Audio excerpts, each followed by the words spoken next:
In the previous two readings inside of this study session, the learning outcome statement words typically were describe and compare. And we're going to have a couple of those inside of this reading, but the important one is to calculate. So let's get right to the slide deck. This first one, calculate a bond's price.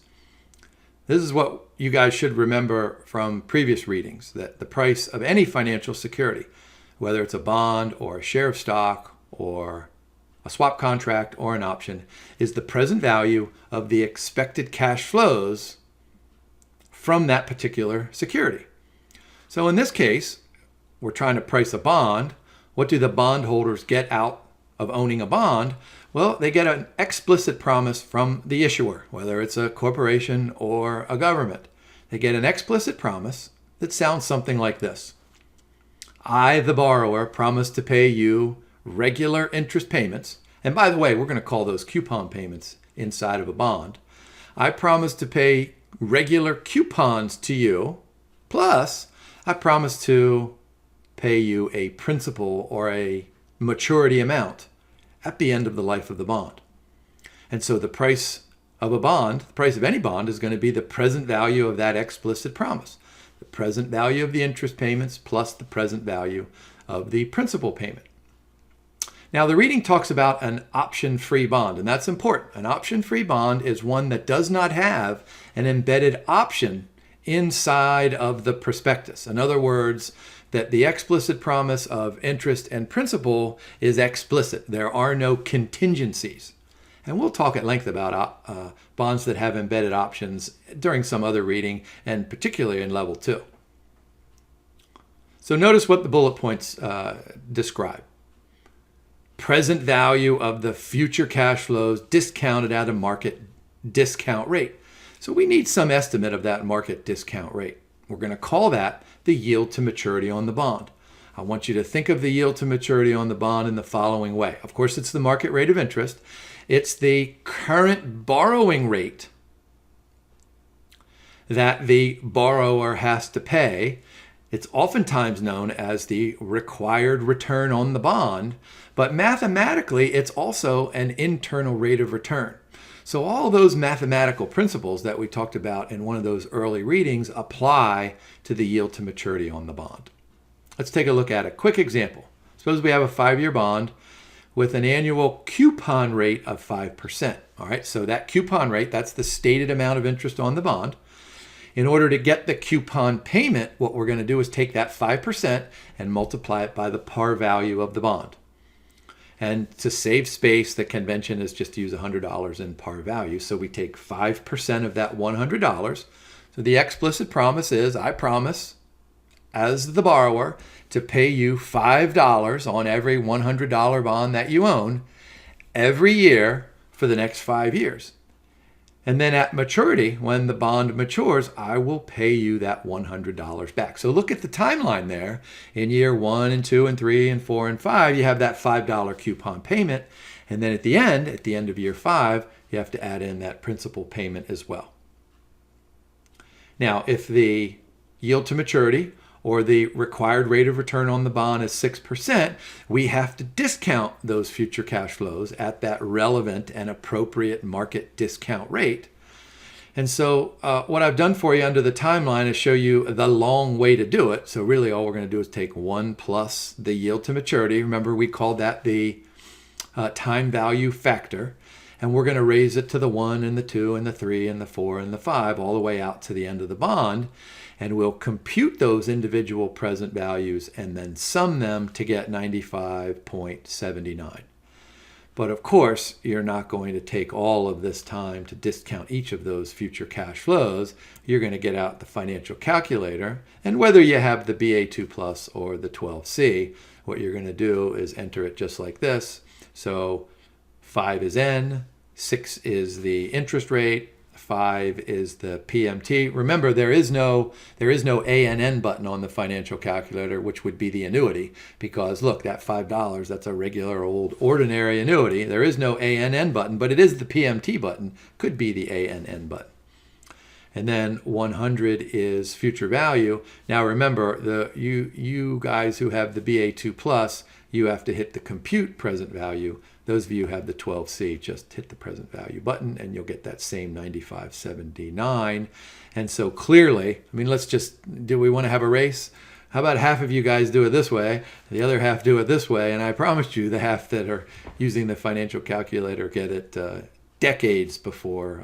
All right, so you're not going to do it that way, but this, of course, is really a great explanation into determining exactly the mathematics and the interpretation of bond pricing. So this is a good slide to look at and kind of absorb, but of course, pragmatically and practically, you're going to use the financial calculator. Now, here are a couple bullet points on this yield to maturity that I've been telling you about. There's a good one there. It is the internal rate of return of the bond. It is the uniform interest rate in which we compute that present value, and that's going to be the price of the bond. And then in a formula form, what we're going to do is put it there in the denominator. And so notice I have the yield to maturity divided by 2. And that's because the convention is, I mean, almost all bonds pay interest semi-annually. How about the next LOS? Identify the relationship among bonds price, coupon rate, maturity, and the yield to maturity.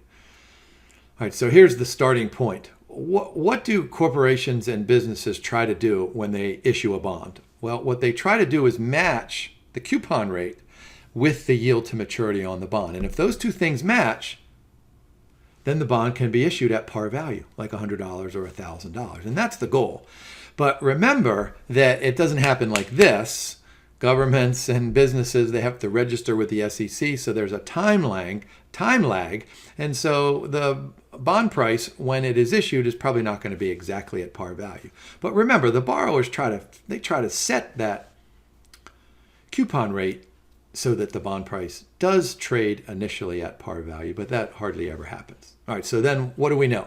The coupon rate is fixed. This is a fixed rate bond, so the coupon rate is fixed. Like, for example, we had that $5, right? It was 5 in year 1, 5 in year 2, 5 in year 3. So that is fixed. But remember how I defined the yield to maturity on the bond. It is the required return on the bond, but it is also the current borrowing rate for the bond holder, right? So what that means is that the yield to maturity is going to rise and it's going to fall with changes in the macroeconomic environment and changes to that specific issuer. All right, so if the yield to maturity rises above the coupon rate, then the bond will sell at a discount. If the yield to maturity falls below the coupon rate, then the bond will sell at a premium. And so there's a good little seesaw at the bottom. When the discount rate, look on the bottom right there, when the discount rate or the yield to maturity goes up, bond price has to fall. So there's an inverse relationship between prices and yields. Now, a couple of other points to make here to complete that LOS. There's something called the convexity effect, meaning that percentage changes in bond prices are not symmetric. In other words, when the market discount rate goes down, the percentage change in the bond is greater than when the market discount rate goes up. That's called the convexity effect, and that's going to be super important in level 2. The coupon effect simply tells us that for bonds that have lower coupon rates, those bonds will experience greater price changes when that market discount rate changes than when higher coupon bonds experience those changes. That's the coupon effect, and that should make some sense. I mean, if you go back and instead of $5 on our timeline, put in $15 on our timeline, for every 1% increase in the yield, then the lower coupon bond price is going to fall by a greater amount. And then the maturity effect, this is going to be extremely important going to level 2 and also to level 3, is that longer term bonds have what is known as greater interest rate risk, which means that when the yield to maturity goes up, longer term bonds experience a greater fall in price. And we're going to measure that by something called the duration of the bond, but that's called the maturity effect. So I would know those definitions: convexity, coupon, and maturity effects. Define spot rates. Spot rates are an interesting kind of financial market data phenomenon. Spot rates are the rates that answer the following question. Let's suppose that there were lots and lots of zero coupon bonds available at maturities of 1 year and 2 year and 3 and 4 and 5, all the way out. All right, zero coupon bond, which simply means that there are no coupon payments over the life of the bond. So all the bondholder gets is that $1,000 at maturity. Well, spot rates are the yield to maturity on those zero coupon bonds. They're also called zero rates. All right, so there's a good definition. That's the first part of the LOS. But how about calculate the price of a bond using spot rates? All right, before I do this, what I want to do is swing back. I want to swing back to this dude right here. And so I want you to think about this. Look at that timeline there. We know that the coupon payment is fixed. That's $5 all the way out. And that $100 maturity value is also fixed out there, right? But notice what we're assuming. We're assuming that if we pay $95.79 for that bond, we're assuming that the yield to maturity on that bond is 6% and it's going to stay 6% for 5 years. So that is a limiting or a constrictive assumption. Spot rates take care of that. What do spot rates say? Spot rates say, wait a minute, let's discount those future cash flows at the appropriate discount rate that applies to that time period. So we're going to use those zero rates. We're going to use those spot rates to help us calculate the price of a bond. All right, so let's do this one here quickly. We have a 3-year bond that pays a 6% annual coupon. So you should automatically think, all right, Jim, I know what this means. That's $6, then $6, then $6 each in year 1, 2, and 3, then the $100 maturity payment at the end of year 3. And now I'm going to discount those to get the price. Of course, price of any bond is the present value of those expected cash flows. But now, instead of, like we did before, compute the present value at a constant yield to maturity, we're going to calculate that bond price using those spot rates or the zero rates. So they're given to us in the problem as 3%, 4%, and 5%. And so we do the time value factor in the denominator, 1.03 raised to the first power, 1.04 raised to the second power, and 1.05 raised to the third power. We sum those and get a price of 102.95. Isn't that a thing of beauty? Now, I'm guessing that you guys are thinking, okay, on the next slide, Jim is going to show me a shortcut, much like he did using that financial calculator. Well, the bad news is there is no shortcut. So you have to get on your working gloves, get out your shovel, and dig away. There is no shortcut to this one. How about comparing bonds that are being priced on the interest payment date versus those bonds that are being priced in between interest payment dates? All right, so we need to bring in some terminology. We need to worry about the flat price of a bond or the full price of the bond. So look at the timeline there. February 1st is the last coupon, and then August 1st is the next coupon. But if you want to buy or sell that bond on June 1st, notice that there's going to be some accrued interest that the bondholder is earning, at least implicitly earning, from February 1st all the way to June 1st. Now remember, you get the payment on February 1st and you don't get the next payment until August 1st. So clearly, if you're the bondholder, you're going to say to yourself, oh, I should be getting this interest. If the bond paid interest, let's say daily, I would have gotten all that interest. But of course, no bond issuer is going to pay interest daily or even weekly. Some could do it monthly, but it's mostly biannual. All right, so let's define these two prices. So the flat or clean price is the price that does not include any accrued interest, but the full or dirty price includes the interest accrued since the last coupon payment. And there's a good formula right in the middle there. Accrued interest is simply the payment, the coupon payment, and it's adjusted for time. And so small t is the time period from the previous payment up until today's date, and then big T is then the entire period. So really, that lowercase t divided by the uppercase T is really just a fraction of that time period. Now, you can accrue interest two ways. You can do it like lots and lots of people with the, hey, you know what? It's too complex to have 365 days a year. And so let's just suppose that every month has 30 days and every year has 360 days. Or you could do the actual number of days during the course of the year, including weekends and holidays, and on those odd every 4 years where we have February 29th. Here's a good LOS. Describe matrix pricing. All right, so what do we talk about in those two previous readings, and then in some of the other readings back in economics and in corporate finance? We talked about bond issues, and we said something like, corporations and governments, they like to issue bonds. They like to have their money pretty quickly.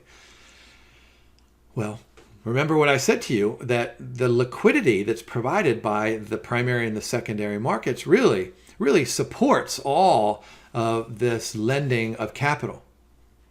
And the primary market wouldn't exist without the secondary market. But here's the practical implications of all that. Not all bonds are actively traded. In other words, not all bonds trade thousands of bonds every day. So what happens if you're trying to price a bond that's not actively traded, or a bond that never trades?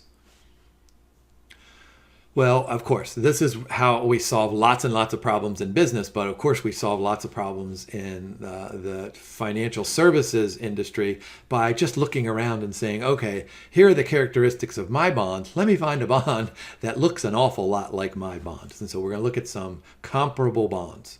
All right, and so let's just take a quick example. Let's suppose that we're trying to compute the price of a 4-year, 5% annual coupon payment bond, bond K, which is not actively traded. So let's find bond L, let's find bond M, one of which is a 3-year bond, one of which is a 5-year bond. So notice our bond is a 4-year bond that conveniently falls right in between. And so those yields to maturity on those bond L and bond M are given in the little timeline I have there. So all we're going to do is take an average. So yield to maturity is 3.4 on the shorter term bond, and it's 3.4 on the longer term bond, and 2.69 on the shorter term bond. So you take an average of those two. So we're going to price our bond using an average of those two bonds. One is shorter, one is longer, but they have similar characteristics as our bond. Maybe they have the same credit rating. And then we'll price that bond. And so what did we say? Our bond was a 4-year bond. There's the $5 in interest in the numerator. There's the $100 in principal in the numerator all the way out at year 4. And we're going to discount those at the 3.045%, sum those and get 107.62. And the good news is there you can do a quick calculation with the financial calculator. So we make payment as 5, we make future value 100, the yield is 3.045, and is 4, solve for present value. And just by way of memory here, I always write that payment equals 5, but remember, you got to hit the 5 first, 5 then payment, and so on. How about some definitions here? Effective annual rate has a periodicity of 1, as there is only one compounding period. Periodicity is the number of periods in a year. So with the bonds, if we're paying these semi-annually, which is almost always the case, then that periodicity is the number of periods in a year, which will be 2. Street convention assumes that payments are made on the scheduled dates, probably not on weekends, probably not on holidays. But the true yield is calculated using a calendar that includes the weekends and holidays, because after all, there are risky events that can occur on weekends and holidays that will affect the bond price when trading opens on a Monday or after a holiday. Current yield is kind of like the dividend yield on a share of stock. Just take the coupon payment over the price of the bond. And then the yield to worst is kind of like the yield to maturity. Yield to maturity is the yield to maturity is the rate of return that you will earn as the bondholder if you hold the bond all the way until it matures. The yield to worst is kind of an interesting concept. It's same thing as yield to maturity, but it asks the questions: what happens if a major event occurs? So the yield to worst is the lowest potential yield that can be received without the issuer defaulting. How about yield curves? All right, so let's go ahead and let me give you just a definition of a yield curve, which we did back in the economics days. Yield curve is just a picture, an illustration where we have maturity dates along the horizontal axis and the yield to maturity going up the vertical axis. And so the yield curve is really a picture, an illustration of the relationship between yield to maturity and time to maturity. But there are different kinds. There are different kinds of yield curves. All right, so the spot curve is the yield on zero coupon government bonds. This is what we just talked about a few slides ago with that spot rate. The par curve this is interesting because the par curve is going to be the yields as if each bond were priced at its par value of $100. See, in order to get the par yield to maturity, you have to do some adjustments. And then a forward curve is a series of forward rates that each have the same time frame. So let's suppose we're interested in borrowing money for 1 year from today. So that forward rate would be all the way 1 year, the 1 year expected rate 1 year from today. And you can draw those forward curves almost any timeline, over all of those maturities. All right, so what did I draw there? I have an upward sloping yield curve. And we'll talk at length about the slope and the meaning of those. It'll be a big deal in level 2. Define forward rates and spot rates. All right, so the spot rate is just the rate on a loan that begins immediately, right? And the forward rate is the interest rate on a loan beginning sometime in the future. And so this is a really interesting concept because lots of times businesses and organizations and governments, they know what they need to borrow today. So like our Treasury Department, it goes out and borrows money a couple of times a week, and it knows that it needs money today to fund the government. But lots of times borrowers know that they're going to need to borrow at some time in the future. And so a business might say, you know what, a year from now, I'm pretty sure I'm going to have a positive net present value project, and I'm going to need $10 million a year from now. Well, one of the choices is to say, all right, I'll just borrow the $10 million today and then invest it somewhere. Maybe in a treasury bond or something like that. But then the borrower is probably going to be paying a higher interest rate than what they're going to be able to earn in the treasury market. And so there's the lost time value of money in there. So what businesses like to do is they like to estimate that forward rate, and that gives them a really good decision point of whether to borrow today or to wait. I mean, clearly, if you could borrow today at 5%, and you knew with certainty that interest rates were going to be, let's just say some crazy number, 25% a year from now, well then, of course, you would borrow as much money as you possibly could today at the lower rate so that you didn't have to pay that higher rate. So forward rates are really important for capital budgeting for businesses so that they can plan on their capital structure. All right, so there's a good formula at the bottom of the page that describes the relationship between the two spot rates and the implied forward rate. So look on the left side there. So we have a rate over some time period, say 1 year. And then look over on the right side, we have some time period over there. Let's say that's 4 years. And then in between, we want to know what that implied forward rate is going to be. All right, so let's go ahead and do a quick example. Let's suppose that we've got these yields on a 3-year and a 4-year zero coupon bond, 3.5% and 4% semi-annual basis. What we want to know is what happens, what is that forward rate 3 years from today on a 1-year loan? So if you look at this thing, you can say, all right, I can borrow for 3 years at 3.5%, or I can borrow for 4 years at 4%. But what I'm interested in is I want to know that if I fast forward 3 years from today, what is going to be that 1-year rate? And we're going to use, let me swing back here. We're just going to use that formula at the bottom to do this. And so here are the steps. And I will let you guys pause. This is just some good simple algebra. I'll let you pause to make sure you can get that 5.5%. And so all we're saying is that we expect interest rates to rise. How about yield spread? This is an important concept, especially when it comes to evaluating two different kinds of bonds, whether those two different kinds of bonds are different in any kind of a capacity, whether it's coupon or rating or duration or convexity.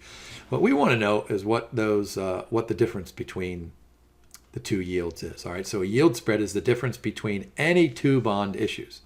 And so it's really just a simple subtraction that we all learned back in kindergarten. So we take the yield on the first bond and subtract the yield on the second bond, and that's going to be the yield spread.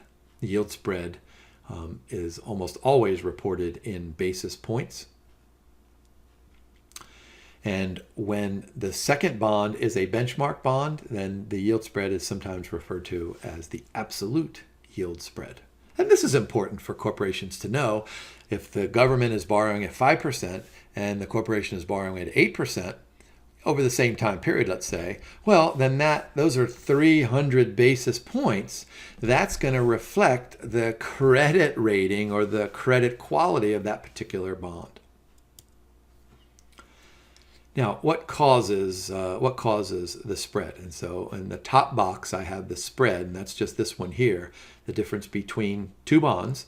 And so that's just going to be the risk premium. That was that 300 basis points that I described earlier. For the benchmark, the difference between those two is going to be the risk-free rate of return. And then for both of these, what are the causes of the yield spread? And I would remember those boxes over on the right: taxation, liquidity, credit risk, and inflation. Inflation almost always is a component of something. And then that expected real rate. All right, so this is a great link between what we're doing in this reading and what we did back in the economics readings. Now, the yield spread over a specific benchmark is known as the benchmark spread. The spread over a government bond is known as a G spread. And the spread over the standard swap rate is the I spread. And this one is really cool. This one's going to be important, especially at level 2, this zero-volatility spread. And so I want you to think about this. What this is going to do is this going to be a spread that makes the present value of those cash flows, when it's added to the yield at each point on the Treasury spot curve, to be equal. And the CFA program will show you how to compute that zero volatility spread in level 2. And that takes us through our fixed income valuation. Next, we'll talk about asset-backed securities.